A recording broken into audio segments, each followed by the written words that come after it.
Welcome back, everyone. We're diving deep today, folks, deep into the world of oil and gas in 2024. Sounds exciting. It is. We've got these excerpts from a report called Compliance to Competitiveness. Okay. And it's all about how this industry, one that's been around forever, is using some seriously cutting-edge innovation. To adapt. Yeah, adapt to this future that's so focused on sustainability and decarbonization. It makes you wonder, can an industry known for, traditional energy sources really make that kind of shift? That's the question, isn't it? And what's interesting is this report, it highlights the tension between holding on to what they know, the tradition, and embracing these totally new ways of doing things. Exactly. And one thing that surprised me was the role of AI. AI. Yeah, artificial intelligence. It's transforming the oil and gas sector in ways I never even thought about. Interesting. So how? Well, it's being used for everything, from optimizing drilling to, predicting equipment failures. Wow. And the potential for efficiency gains is huge. I bet. For example, the report talks about ExxonMobil. They're using AI systems to analyze real-time data from their drilling. So they can adjust things as they go. Exactly. Improves efficiency and reduces downtime. Smart. And get this, Shell is using machine learning to predict equipment failures. Before they happen. Yeah, it's a huge step forward for safety. And it prevents those costly shutdowns. Makes sense. So AI is really changing things. It is. But let's shift gears a bit. Let's talk sustainability. Okay. It might seem counterintuitive, but these companies are actually making big efforts to be more environmentally friendly. Really? Yeah. The report highlights some of these efforts. BP, for instance. They've set a target to reduce their carbon intensity by 50% by 2050. That's a huge commitment. It is. But how can they track and verify something like that across their entire operation? It's global. Well, that's where blockchain comes in. Blockchain. Yeah.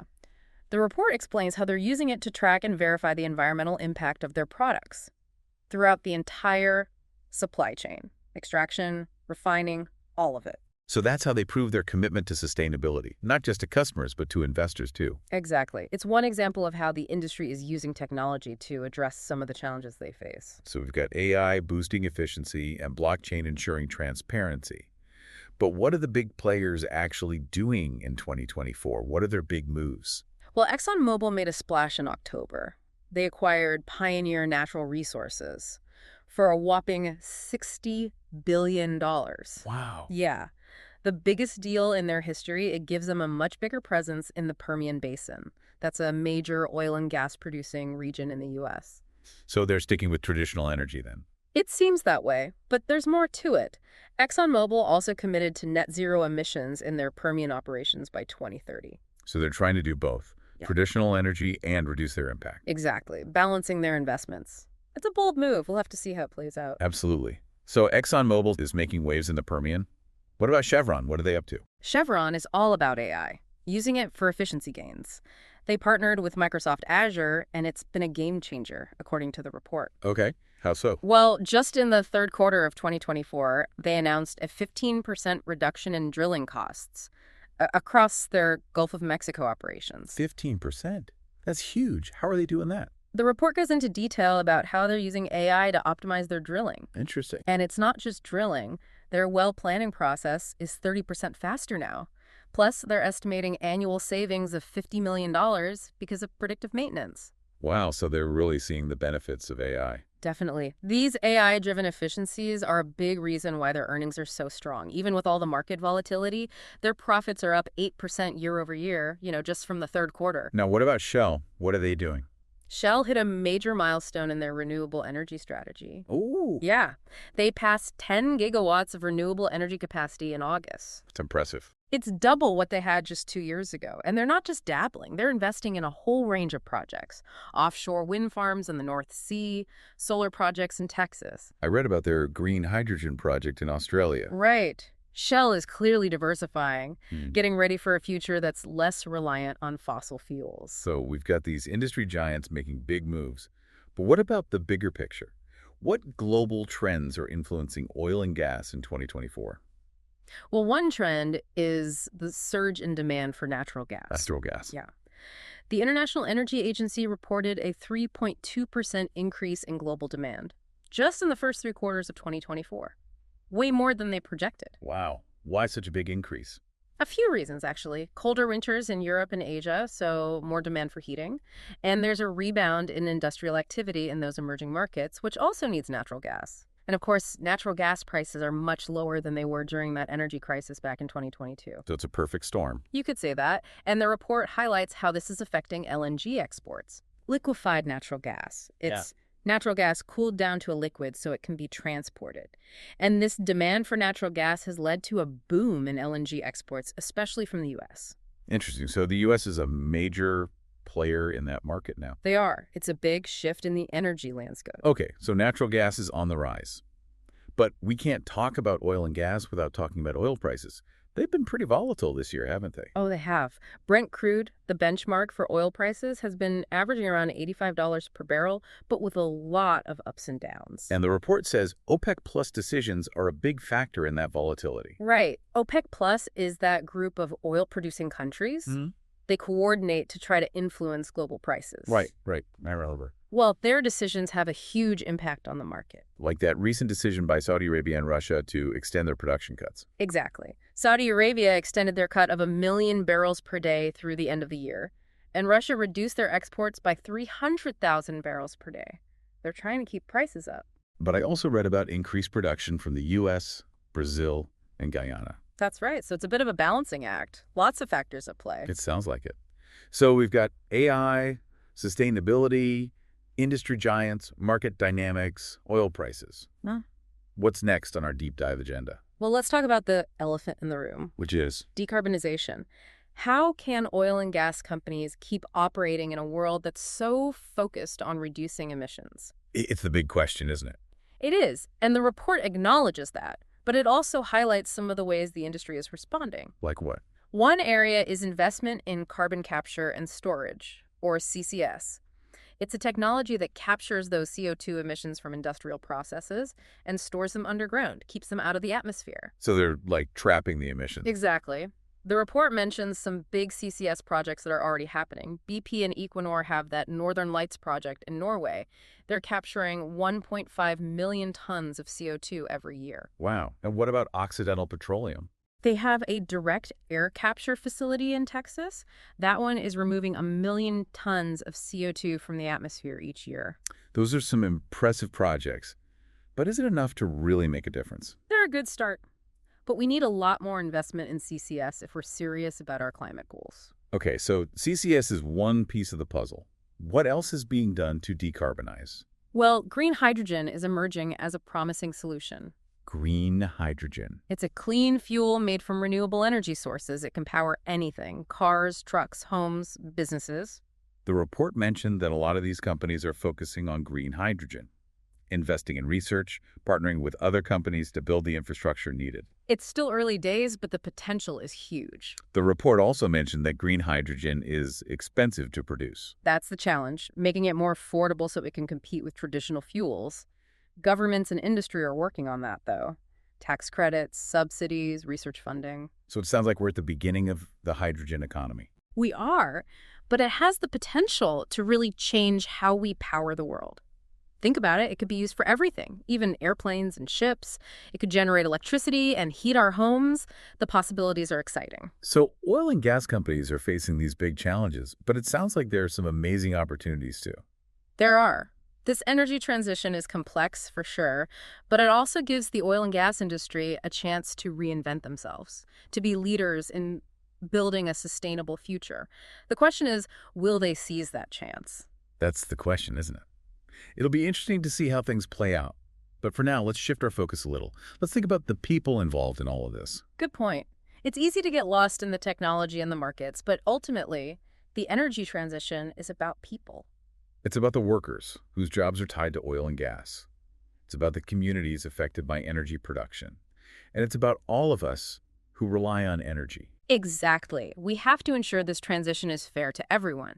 That means supporting workers who might lose their jobs and making sure that communities aren't left behind as the industry changes. And it means making sure everyone has access to affordable energy no matter where they live or how much they make. Absolutely. This transition can't just be about reducing emissions. It's about creating a better future for everyone. Well said. This has been really insightful. But before we wrap up this part of our deep dive, there's one more thing I want to touch on. Okay, what's that? Geopolitics. This global energy landscape is so connected to international relations. And this energy transition is just going to make things even more complex. You're absolutely right. We're already seeing it. The energy transition is reshaping alliances and creating new points of tension. Like the competition for those critical minerals, right? Exactly. Those minerals are essential for all those clean energy technologies. And then there's the question of energy security. As countries move away from fossil fuels, they need to find new sources of energy that are reliable and affordable. Which could lead to more competition and even conflict. Exactly. It's a complex and constantly changing situation. It sounds like it. So it seems like the oil and gas industry is at a crossroads. The decisions made today will have a huge impact, not just on energy, but on the whole planet. This has been a fascinating conversation, and I think it's given us all a lot to think about. But before we go, Yes. I want to hear from you, the listener. What are your thoughts on the future of oil and gas? Yeah. Can this industry really make the transition to a cleaner future? And what role do you think you can play in all of this? We'll be back in the next part of our deep dive to explore these questions and more, so stay tuned. It really is fascinating, to see all these forces pushing and pulling. On one hand, everyone wants cleaner energy, but the demand for oil and gas, it's still strong. It's like we're trying to walk in two directions at the same time. We know we need to change to become more sustainable, but we're so dependent on oil and gas. Exactly. And that tension plays out in politics, too. Governments are setting these big goals for reducing emissions, but they also have to worry about keeping energy affordable, making sure people have what they need. It's a tough balancing act, for sure. And then you've got the companies themselves. They're trying to figure out this transition while still making money, staying competitive. It can't be easy to change an industry this big. You're right. But they're realizing that they have to adapt to change or they might not survive. This report, it emphasizes how investors are looking for companies that are doing good, environmentally and socially. And consumers are paying more attention too. They want to make sure their choices are making a difference. So what does this mean for the future of oil and gas? Are they going to disappear? Or can they change, reinvent themselves for this low-carbon world? It's probably not going to be one or the other. I think what we'll see is a transition period. Oil and gas will still be around, but their role will get smaller as those cleaner alternatives become more affordable and reliable. So it's not about shutting everything down immediately. It's about managing a gradual shift, a decline, while those alternatives are growing and getting stronger. Exactly. And that's why innovation is so important. The report really highlights that. We need new ways to get and use oil and gas more sustainably. And we need to invest in research and development for those cleaner technologies. It sounds like a huge opportunity for these companies. They can be part of the solution instead of holding on to the old ways. Absolutely. They have the knowledge, the infrastructure, the money to make a real difference. And they're starting to see that their future depends on it. So what does this transition look like in reality? What are these companies doing specifically to decarbonize, besides those CCS projects we talked about? Well, one interesting area the report talks about is low-carbon fuels, fuels that are produced with much lower emissions than traditional fossil fuels. Like biofuels. Biofuels are part of it, yeah, but there are other options too. Some companies are working on renewable natural gas made from organic waste. Others are investing in hydrogen. That can be a clean fuel for transportation and industry. Speaking of hydrogen, you mentioned green hydrogen earlier. I keep hearing about other colors of hydrogen, though. What's the difference? It's all about how it's produced. Green hydrogen, like we said, is made from renewables, so it's the cleanest. Then there's blue hydrogen, made from natural gas, but the carbon emissions are captured and stored underground, so it's considered lower emission. And then there's gray hydrogen, made from natural gas without that carbon capture, so it's the most carbon intensive. So green hydrogen is the best, but the report said it's the most expensive to produce right now. Yeah, that's the big hurdle. We need to bring that cost down to make it competitive. Governments and industries are working on it, though. There are tax credits, subsidies, research funding. It sounds like we're just at the beginning of this hydrogen economy. We are, but it has so much potential to change how we power the world. It could be used for everything. Cars, trucks, planes, ships. It could even generate electricity and heat our homes. It's pretty exciting to think about. So while there are challenges, there are also some incredible opportunities. Absolutely. This energy transition, it's complex, no doubt. But it's also a chance for oil and gas companies to reinvent themselves, to be leaders in this sustainable future. The question is, will they? That's a big question, Yeah. and it'll be interesting to see what happens.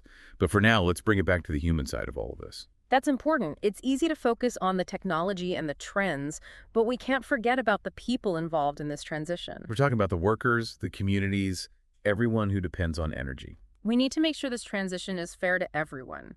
That means supporting workers who might lose their jobs and making sure that communities aren't left behind as the industry changes. And making sure everyone has access to affordable energy, no matter where they live or how much they make. Exactly. This transition can't just be about reducing emissions. It has to be about creating a better future for everyone. That's a really important point. This conversation has been so insightful. But before we wrap up this part of our deep dive, there's one more topic I want to bring up: What's that? geopolitics. The global energy landscape is so tied to international relations. And this energy transition is just going to make things even more complex. You're right. It's already happening. The energy transition is changing alliances and creating new points of tension. Like the competition for critical minerals, right? Those minerals are essential for clean energy technologies, and everyone wants them. And then there's energy security. As countries transition away from fossil fuels, they have to find new, reliable, and affordable sources. Which could lead to more competition and even conflict. Exactly. It's a complicated and constantly changing situation. It sounds like it. So it seems like the oil and gas industry is at a crossroads. The decisions made today will have a huge impact, not just on energy, but on the whole planet. This has been a fascinating conversation, and I think it's given us all a lot to think about. But I want to hear from you, the listener. What are your thoughts on this transition? What stood out to you the most from what we discussed? What questions has this deep dive sparked for you? We'll be back in the next part to delve deeper into the potential impacts of these changes and explore what it all means for your future. It's been fascinating to see how we talk about energy now. It's not just about, keeping the lights on anymore. It's so much bigger than that. Right, it's not just about economics anymore, is it? Now we're thinking about the environment, the social costs, the whole picture. The report even talks about a just transition. Yeah, we touched on that a little earlier, making this transition to cleaner energy fair for everyone. But I think it's worth digging into a bit more. What does a just transition actually look like for the energy industry? Well, it's about making sure no one gets left behind as we shift to cleaner energy. It means supporting workers who might lose their jobs in the oil and gas industry and helping communities that rely on fossil fuels to find new ways to thrive. So helping those workers find new opportunities in the clean energy sector, making sure they're not left out. Exactly. And it's about making sure the benefits of this transition are shared fairly so certain communities aren't stuck with all the costs while others reap the rewards. It's a complex problem, but the report really emphasizes how important this is, bringing everyone along, making sure no one is left behind. That's what will make this energy transition successful. Absolutely. It's about creating a future where everyone has access to affordable, reliable, and clean energy, no matter where they live, no matter their background. So we've talked about the global trends, the technology, the big picture. But what about you, the listener? What can you do to make a difference in this energy transition? That's a great question. The report actually talks about that too. And I think the first step is just becoming more aware. Learn about where your energy comes from, how it's produced, and what the impact is on the environment and society. It's true. Knowledge is power. Once you understand the issues, you can start making better choices in your own life. Exactly. Think about how you get around. Could you walk or bike more? Take public transport? Carpool? Could you drive a more fuel-efficient car? Even small changes can add up. And what about at home? Are there ways to use less energy? Energy-efficient appliances? LED light bulbs? Even just turning off lights when you leave a room can help. Right. They might seem like small things, but when everyone does them, it makes a difference. And don't forget about your voice. Support policies that encourage clean energy and let your elected officials know that you care about climate change. And think about the businesses you support. Choose the ones that are trying to be sustainable. Make conscious choices about what you buy, where you invest your money. Every choice sends a message. That's right. This energy transition is something we all have to do together. We all have a part to play. And every little thing we do can help create a more sustainable future. This has been such a fascinating look into the world of oil and gas. We've seen how this industry is changing, how it's balancing its history with the need to innovate, how it's figuring out how to be part of this energy transition. We've learned about AI, blockchain, carbon capture, green hydrogen. We've talked about how the push for decarbonization is impacting everything, from regulations to global politics. It's a complex and constantly changing world, that's for sure. But it's clear that the choices we make today are going to have a big impact on the future of energy and the future of our planet. This report really does a great job of laying out the key trends and the challenges and opportunities. It gives us so much to think about. I think so too. And I hope this deep dive has helped you understand these issues better. And maybe it's even inspired you to think about your own role in this energy transition. As we move forward, the most important thing is to stay informed, keep talking about these issues, and make choices that support the kind of future we want. We have the power to create a more sustainable energy future together. And on that note, we'll wrap up this deep dive. Thanks for joining us.